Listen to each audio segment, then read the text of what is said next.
Hey, welcome to the briefing. What I'm going to cover with you today is this. Before you add coverage, find the bottleneck. I want to talk about something healthcare leaders deal with all the time, and I want to be careful with it because this is not a simple topic. When a clinic, department, or care team is overloaded, asking for more coverage is not automatically wrong. Sometimes the team really does need more people. Sometimes the workload has outgrown the staffing model. Sometimes patient volume, compliance requirements, documentation burden, and care complexity are simply too much for the current structure.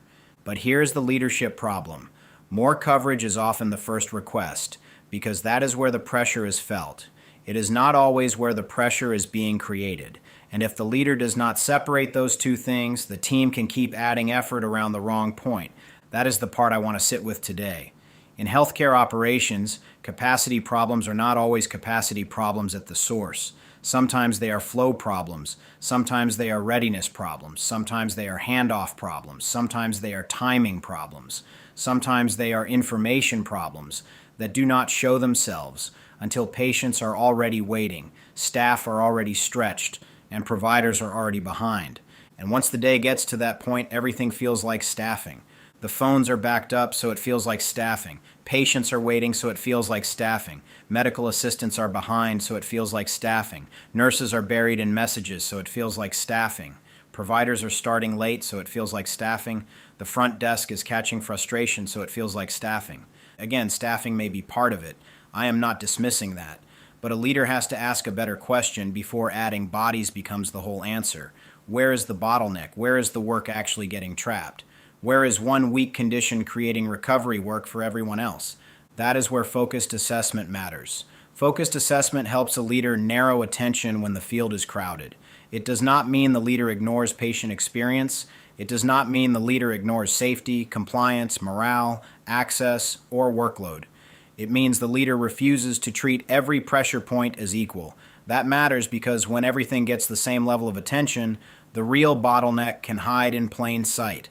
I have learned to respect this because I have seen what happens when leaders work hard around the delay instead of finding the point that is producing it.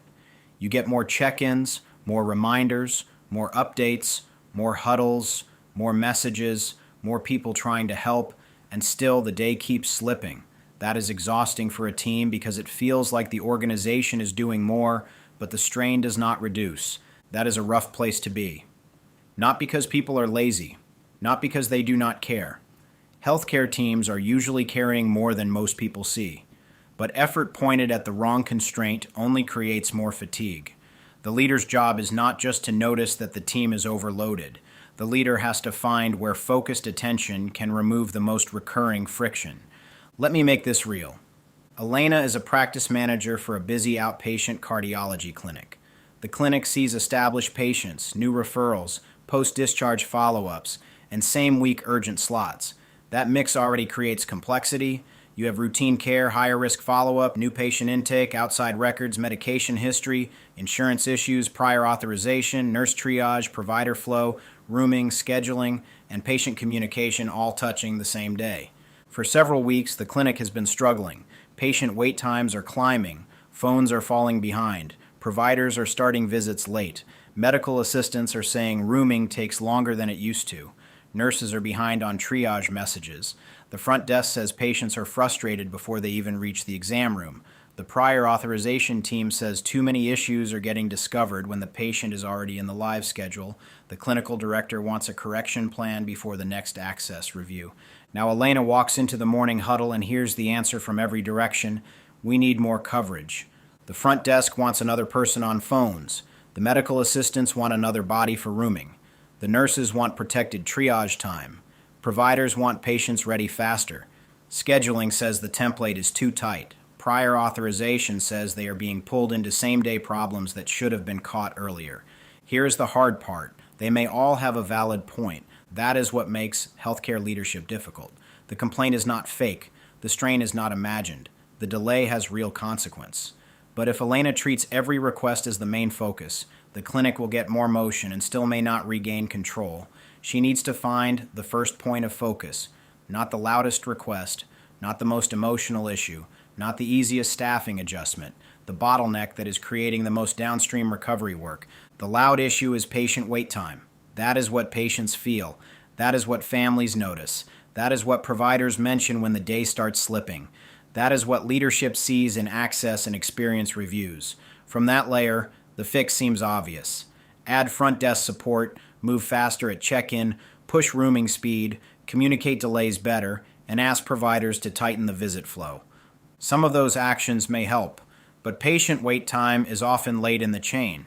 By the time the patient is sitting there waiting, several things may have already gone wrong upstream. The patient experiences the delay at the front end of their visit, but the clinic may have created that delay before the patient ever walked in. That distinction matters. So Elena does not let the wait time alone choose the focus. She looks at the crowded field. Patients are waiting longer. Phones are backing up. Rooming starts late. Providers are behind by mid-morning. Nurses are buried in triage messages. Prior authorization issues are being discovered too late. New referral visits are taking longer than the schedule allows.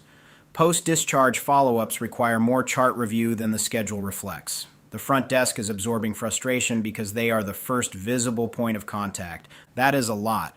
And if Elena turns that list into a list of fixes, the team will get buried under another layer of activity. Fix phones, fix rooming, fix provider pace, fix triage, fix scheduling, fix prior authorization, fix patient communication, fix templates, fix everything. That is not a plan, that is overload wearing a clipboard. A list of problems can help the leader see the field, but the list cannot become the strategy. The next question has to be sharper. Which issue is creating the most repeated recovery work across the clinic? So Elena watches the morning flow. Not just the complaints, the flow. A pattern starts to show. The first wave of patients does not fall apart because the front desk is slow. It falls apart because too many high-complexity appointments are not fully ready when the day begins. Some post-discharge follow-ups are missing outside records. Some new referrals have incomplete medication histories. Some patients need updated insurance verification before the visit can move smoothly. Some prior authorization issues are being discovered after the patient is already inside the daily schedule. Now the meaning changes. Medical assistants are not just rooming patients. They are trying to recover missing information while the clock is already moving. Nurses are not just handling triage. They are fielding questions that should have been resolved before the visit. Providers are not simply running behind. They are starting appointments with gaps that should have been identified before the patient arrived. That is the bottleneck. The clinic may still need staffing support, but the first focus is not simply coverage. The first focus is pre-visit readiness for high-complexity appointments. That weak point is creating pressure across the front desk, rooming team, nursing, providers, prior authorization, and patient experience. That is what focused assessment is trying to find. The place where one unresolved condition keeps making multiple roles recover during live operations. Think about the cost if Elena picks the wrong focus. If she focuses only on front desk coverage, patients may hear updates faster, but the visits may still start behind. If she focuses only on rooming speed, medical assistants may feel blame for delays created before rooming began. If she focuses only on provider pace, providers may push through appointments with missing information. If she focuses only on nurse triage, nurses may clear messages while the same preventable gaps keep entering the clinic day. If she focuses only on patient communication, the clinic may explain the delay better without actually reducing it. That is how the wrong focus drains people. The leader adds effort, but the bottleneck remains. The team feels more watched, more measured, more corrected, and still not relieved. That is not operational control. That is pressure management. The better focus gives the team something different. Elena chooses pre-visit readiness for high-complexity appointments as the first main effort. Now the conversation becomes more useful. Which visits require record review before the day begins? Which post-discharge follow-ups need extra preparation? Which new referrals should be flagged earlier? Which insurance or authorization issues need to be identified before the patient enters the live flow? Who owns the readiness check before the appointment day begins? Which gaps are allowed to reach the clinic floor? And which gaps should be stopped before they create delay? That focus does not solve every clinic problem instantly. It does something more realistic. It gives the team a pressure point. If preventable readiness gaps are reduced, rooming delays may decrease. Provider start times may improve. Nurse interruptions may drop. Front desk frustration may become easier to manage because fewer patients are waiting without clear answers.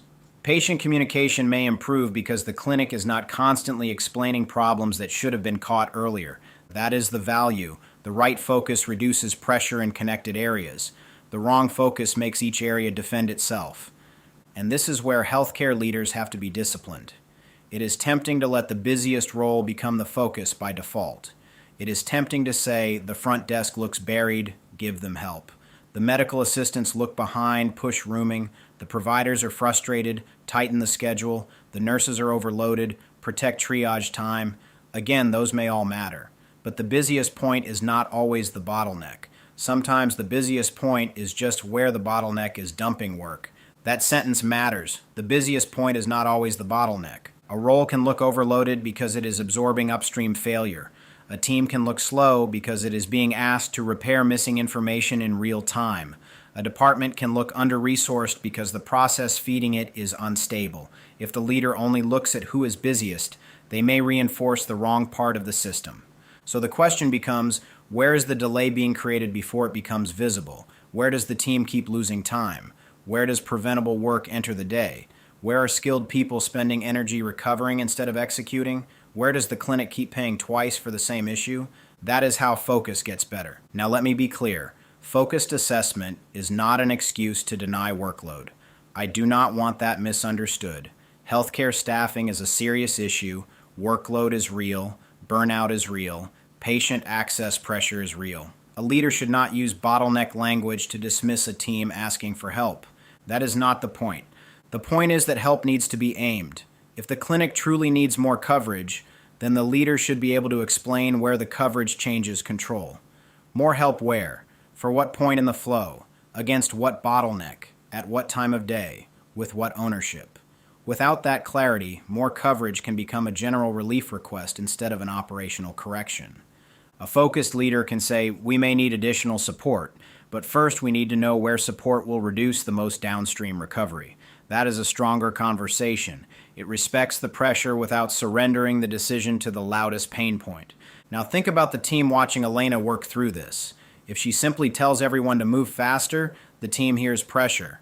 If she adds another layer of updates without removing the bottleneck, the team hears administration. If she blames the front desk for patient frustration, the front desk hears unfairness. If she blames medical assistants for rooming delays without looking at pre-visit readiness, the rooming team hears. Leadership does not understand what is actually happening. But if Elena identifies the readiness bottleneck and organizes the first correction around it, the team hears something different. They hear that leadership is looking for the source of repeated recovery work. They hear that the goal is not to blame the busiest role. They hear that focus is being used to reduce pressure, not just redistribute it. That builds trust. And trust matters in healthcare because people will not keep bringing the real friction forward if they believe every problem turns into blame. They will filter. They will protect their area. They will explain only the piece they can defend. They will wait until the problem is impossible to ignore. By then, the delay is already bigger. Focused assessment helps the leader ask better before the team starts defending. It says, what is the real first focus? What is creating the most repeated recovery? What point, if improved, gives multiple roles relief? That is leadership work. Now here are signs the focus may be wrong. Staffing becomes the answer to every problem. The patient feels the failure late in the chain, but the leader only fixes the point of complaint. The same roles keep getting interrupted throughout the day. The team has more updates, but no more control. The same delay keeps getting renamed. Today it is wait time. Tomorrow it is staffing, then rooming, then provider flow, then patient satisfaction. Different label, same unresolved bottleneck. When the label keeps changing, slow down and look for the constraint underneath. This applies beyond clinics too. It shows up in hospitals, therapy practices, dental offices, urgent care, community health, behavioral health, home care coordination, and specialty practices. The details change, but the leadership pattern stays the same. When the operation is overloaded, the first request is often more help. The better leadership question is, where is the work getting trapped? That question does not reduce the human side of the work. It protects it. Patients do not experience your staffing model. They experience the delay, the confusion, the the repeated explanation, the uncertainty, and the breakdown in confidence. Staff do not experience your process map. They experience interruptions, rework, unclear ownership, and the feeling that every day starts behind. The leader has to connect those experiences back to the bottleneck, or the team keeps living inside the same pressure. So here is the practical move for this week. Pick one healthcare workflow that feels overloaded. It could be rooming, discharge follow-up, referrals, prior authorization, phones, patient messaging, lab review, scheduling, or handoff between front desk and clinical staff. Name the visible pressures first. What are people feeling? What are patients experiencing? What is leadership asking about? What delays, gaps, complaints, or backlogs are visible? Then separate patient pain from process friction. Where is the patient feeling the problem? Where might the problem be created earlier? Which role is absorbing the pressure? Which step keeps forcing recovery work? This helps you avoid fixing only the place where the pain shows up. Then identify the repeating bottleneck. Is it pre-visit readiness, room turnover, provider schedule design, late records, prior authorization timing, staffing mismatch, handoff clarity, escalation timing? The bottleneck is usually the point where multiple roles keep losing time. Then choose the first focus. Not every issue, one issue. Ask, if we improve this first, what other pressures become easier to control? That question protects the team from scattered correction. And then hold the focus long enough to learn. If pre-visit readiness is the focus, watch what changes. Do rooming delays reduce? Do provider start times improve? Do nurses get interrupted less? Does the front desk have fewer frustrated patients to manage? Does the pressure move somewhere else? Focused assessment is not stubbornness. It is disciplined concentration with adjustment. That is the balance. The leader does not chase every signal, but the leader also does not cling to a focus that is not producing control. You pick the focus. You watch the effect. You adjust based on what the system shows you. So let's close this out. When a healthcare team is overloaded, more help may be needed. But before you add coverage, find the bottleneck. Do not let the busiest point automatically become the target. Do not let the loudest request choose the strategy. Do not let patient delay be treated only at the place where the patient feels it. Read the workflow. Find where the work is getting trapped. Choose the first focus that reduces the most downstream recovery. Patients matter, staff matter, flow matters, compliance matters, safety matters, but not every issue can be the main effort at the same time. Find the bottleneck, pick the focus, and then move with control. Thanks for listening to the briefing.